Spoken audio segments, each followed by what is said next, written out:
Hi friends, my name is Naveen. మీరు చూస్తున్నారు Telugu tech Naveen YouTube channel. Circulation policy యూట్యూబ్లో ఈ మధ్య అందరికి వస్తుంది. ఇది రావడం వల్ల చాలామంది ఛానల్స్ రిమూవ్ అవుతున్నాయి. మీకు ఒక మెయిల్ వస్తుంది, your removed your channel from YouTube అని. అంటే మీకు సర్క్యులేషన్ పాలసీ వచ్చింది. మీకు యూట్యూబ్ వ్యతిరేకంగా మీరైతే వీడియోస్ అయితే క్రియేట్ చేశారు, దానివల్ల మేము మీ ఛానల్ని డిలీట్ చేస్తున్నాం అంటే రిమూవ్ చేస్తున్నాం అని ఈ విధంగా వస్తుంది.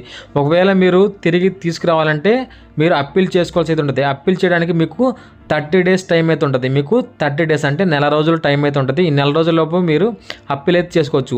అప్పీల్ చేయాలంటే రీజుల్ లాగా మనకు వేరే ఛాన్సులు ఉండవు. రీ అప్పీల్ అలా ఉండదు. దీనికి ఒకసారి మాత్రమే ఛాన్స్ అయితే ఉంటుంది. ఈ ఒకసారిలోనే మీరు కరెక్ట్ ఇన్ఫర్మేషన్ అయితే ఇవ్వాలి. కరెక్ట్ ఇన్ఫర్మేషన్ ఇస్తే మీకు యూట్యూబ్ ఛానల్ అయితే తిరిగి వచ్చే అవకాశం ఉంది. అంటే ఇవి ఫేక్ వీడియోస్ చేసే వాళ్ళకి కాదు, ఎవరైతే మంచి కంటెంట్ వాళ్ళ ప్రమేయం ఉండి వాళ్ళ ఫేస్ కానీ వాళ్ళ వాయిస్ కానీ ఉండే ఛానల్స్ అయితే తిరిగి రావడానికి అవకాశం ఉంది.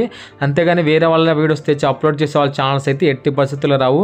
ఒకసారి మీ ఛానల్ కనుక ఇది పోయి డిలీట్ అయితే ఇదే కాదు, దీని మీద ఎన్ని యాడ్సెన్స్ అకౌంట్ ఉంటాయో అన్ని యాడ్సెన్స్లు డిలీట్ అవుతాయి.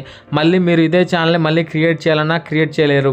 ఇప్పుడు నా తెలుగు టెక్ నవీన్ ఛానల్ ఉంది, ఇది కనుక డిలీట్ అయిందనుకో మళ్ళీ నేను ఇదే నేమ్తో ఛానల్ క్రియేట్ చేయొచ్చు కాదు, మళ్ళీ సేమ్ వీడియోస్ని అప్లోడ్ చేయదు కాదు. మన నెంబర్ను మనకైతే పనికిరాదు. ఎన్నిసార్లు డిలీట్ చేసినా మనకు ఏ అయితే డిలీట్ అయితే చేస్తుంది. అందుకే ఈ సర్క్యులేషన్ పాలసీ వచ్చినప్పుడు చాలా జాగ్రత్తగా అయితే ఉండండి. ఎలా అప్పీల్ చేయాలో తెలియకపోతే ఫుల్ వీడియో డిస్క్రిప్షన్లో ఇస్తాను, అక్కడ నుంచి అయితే వీడియో చూడండి. వీడియో నచ్చితే లైక్ అయితే చేయండి, షేర్ చేయండి. Thank you.